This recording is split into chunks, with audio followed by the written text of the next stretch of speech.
Today we want to go into the Old Testament, way back almost to the beginning, and a passage that I very seldom, or book even, that I very seldom preach from, but I want to just share a message with you today from Numbers, the book of Numbers, chapter 14, and we're going to start reading with verse number 1. Numbers chapter 14, verse number 1 says this, "And all the congregation lifted up their voice and cried, and the people wept that night." Now, let's just stop for a moment. What night is this?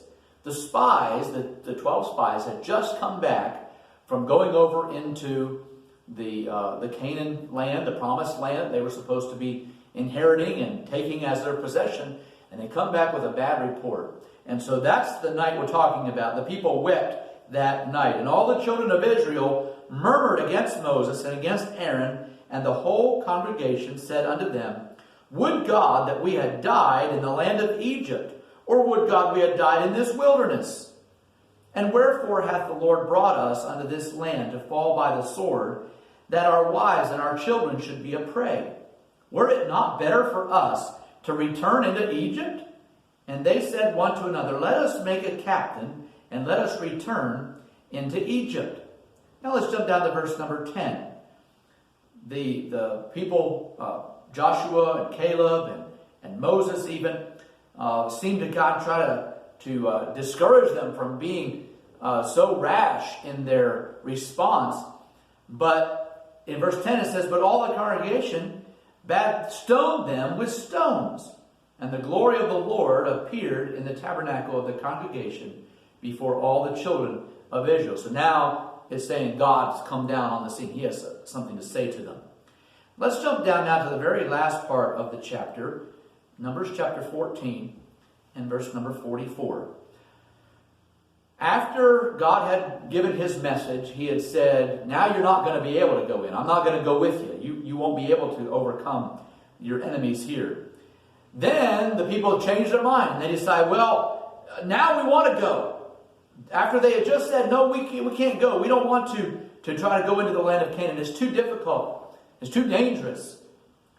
In verse 44, "But they presumed to go up unto the hilltop. Nevertheless, the ark of the covenant of the Lord and Moses departed not out of the camp. Then the Amalekites came down, and the Canaanites which dwelt in that hill, and smote them, and discomfited them, even unto Hormah." So now what happens? God said, "No, you can't go." And they said, "Well, we're going to go ahead and do it anyway. We're just going to go ahead and try to take this land." And they met failure. Some pretty rash, unwise, and even dangerous choices the children of Israel made right here. But it was because of their disappointment. And I want to talk to you for just a few moments today on our reactions to disappointment. In 1920, Oswald Smith had a chance to appear before a missionary board, a committee or whatever, for selecting missionaries. His heart's cry was to go as a missionary. He wanted to serve God in that way. He felt probably like that's what he was called to do. But for some reason, I don't know the details, but for some reason the board rejected him. He didn't meet their qualifications somehow. So in the midst of that disappointment, he thinks this isn't going to be his life's work. Terribly disappointing for him. But in the midst of that, he prayed to God for direction. Well, if I'm not able to be a missionary, what do you want me to do? And an idea began to form in his mind.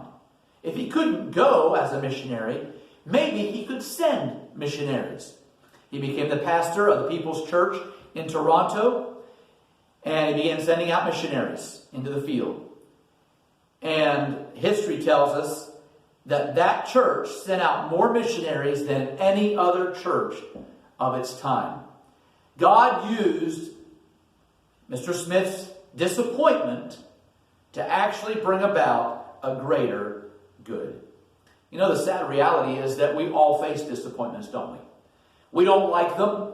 Our plans, our hopes may be dashed. It can be very difficult to move on, particularly depending on how severe the disappointment was. Sometimes we may have a very difficult time in trying to pull ourselves together and move forward. That was the case with the children of Israel. After the spies brought back this evil report, they just kind of fell apart, you might say. It just seemed like, well, there's nothing left to do. What are we going to do? And of course, that first verse there it says how they wept that night. They were so terribly disappointed when they heard that the victory over the Canaanites was going to be challenging, and so disappointed, in fact, that they said, well, I guess we just won't go. If it's going to be that bad, we're just going to turn and go back to Egypt. And actually, there were several things here. They reacted foolishly in several ways. Number one, simply the fact that they didn't go in to begin with. The spies should have only been to try to find out which way to go best. Where should we attack first? Where should we maybe cross the Jordan River? Various things of that sort. Spy out the land. God had actually given that instruction. That was not a wrong thing in Moses' character, that he sent out these spies. It wasn't to try to see, can we take the land, but how can we take the land? God had actually instructed them to do that. It's right there in chapter 13 and verse number 1. God was the one that told them to do that. But when they heard the report, then they were afraid to enter. The second thing you notice is that then they wished to return to Egypt. That was the place of bondage. That was where they had just come out of. Maybe they had in mind, well, we saw all that army destroyed in the Red Sea. Maybe it'll be different now. It'll just be different. Maybe that's why. But it seems pretty foolish to try to go back to the land you had just been delivered from. The third one was that they were thinking they would go ahead and just stone Moses. Stone Aaron. Stone Joshua and Caleb. I don't know who all they wanted to stone, but they just were overreacting in their disappointment. And then I already mentioned to you, but when God said, all right, if that's the way you want it, I won't go with you. You'll have to just wander in the wilderness. It turned out a year for every day they were in the land spying it out. 40 days there, 40 years in the wilderness. And they just reacted terribly then. We can't stand that thought. We have to go. And so even against God's judgment and against Moses' counsel, they decide we're going to go ahead and we're going to go anyway. Disappointments can really hinder clear thinking. And sometimes, if we're not careful, we can react in such a way that actually our disappointment turns into a disaster. Because we're doing things that we would not have done. When we try to react in fear or frustration, we could just make some really, really bad choices. We can go overboard in our response. Sometimes maybe we even forget all the good things that there are, and we focus only on that one thing, or just that little handful of things that's just so bad for us and such a disappointment. And so let me just share with you 3 quick thoughts on what we need to do, even when we're disappointed, even when things don't seem like they're going very well. Number 1, you need to make sure you're choosing right. Actually, that kind of goes back before the disappointment, because actually, if the children of Israel had responded properly, they would have avoided all that disappointment. All those 40 years in the wilderness. If they would have said let's just spend some time in prayer. Let's really make sure it might be difficult, but God can get us through. If they would have chose right to begin with, they could have avoided the disappointment.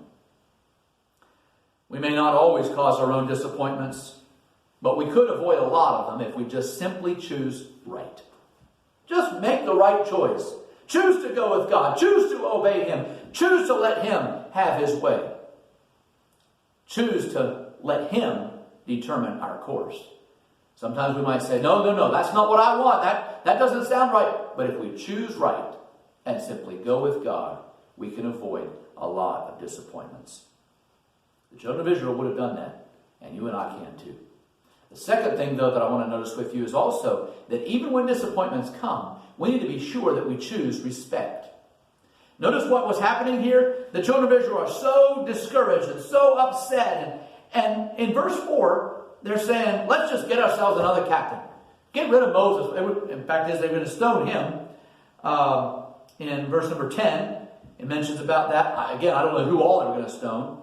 But very likely it would have been Moses and Aaron, Joshua and Caleb at least. Maybe their families. I don't even know who all. But they were reacting in such a way that really it was totally out of line. And let me just state this to you today. As bad as the disappointment may be, it doesn't give you a right to be a grump, to be a grouch, to be rebellious, to say, well, I'm doing it my own way. These people were ready to kill their leaders, kill the spies. Can you imagine? We want to kill the people who brought back an encouraging report. How foolish is that? And yet sometimes if we're not careful, we can respond very harshly, and we're disrespectful, and we're getting out of line. And another part to this is not just Moses and Aaron, Joshua and Caleb, but they also were disrespecting God. Because God said, no, you chose your course. I'm not going to go with you. Don't you dare go into the land of Canaan. And they said, well, we're going to do it anyway. We don't like what God said. We don't like that we have to go wandering in the wilderness. And so even they were disrespecting God. I know we'd like to say that's not me. I don't do that kind of thing. But sometimes when we murmur and complain and get so frustrated, maybe that's about what we're doing. God help us to choose respect. The last one I'll notice with you is that we need to also choose reliability. Choose reliability. You know, some people here in this story were not responsible for the judgment that came. They weren't responsible for all the wandering, all those years of wandering. Moses, because of this, Moses ends up not even getting to go into Canaan. If they had just chose to go in right then, he would have been part of that. He could have led the way. But after 40 years of wandering, Moses wasn't allowed to go in. He had rashly struck the rock, and that wasn't what God had said. He had disobeyed God. God had judged him for that. So Moses wasn't able to go in. But he was faithful leading the way all those 40 years until they got back to the Jordan River again. Joshua and Caleb had to wait 40 years. They were young men probably whenever they began, 40-ish anyway. We don't know about Joshua. But Caleb anyway apparently was 40, 45 years old. And so they had to wander all these years. Now he's coming to be a fairly old man. And yet he was reliable all along the way. They kept faithful until Joshua is the one who leads the people back into Canaan. And Caleb says, Joshua, you remember that mountain that all those other spies, I'm kind of paraphrasing a little bit, but you remember that mountain that all those other spies said we couldn't take? The giants were too big. It was going to be too difficult. That's the mountain I want. Joshua and Caleb chose to be reliable. And could I just encourage you today, you be sure that even in disappointments, you just stay true. You're just true blue, faithful, day in and day out. Choose respect. Choose reliability. To bring it to a close today, let me just ask you this. How have you responded to your recent disappointments? Have you had some? Has the going been rough lately? Don't miss God's blessings because you respond in frustration and anger. Don't miss out on what God wants to do in you and through you. God can teach us lessons even in disappointments, but we have to let Him do it. We have to choose right. We have to choose respect. We have to choose reliability. And you know, really, choosing right, part of that involves that even when disappointment comes, I choose to trust God anyway. And so today I encourage you to do that. Just trust God, even in disappointments, even when you don't understand. Just choose to trust Jesus. You can do that. Well, you go with God today, and I trust God will be with you.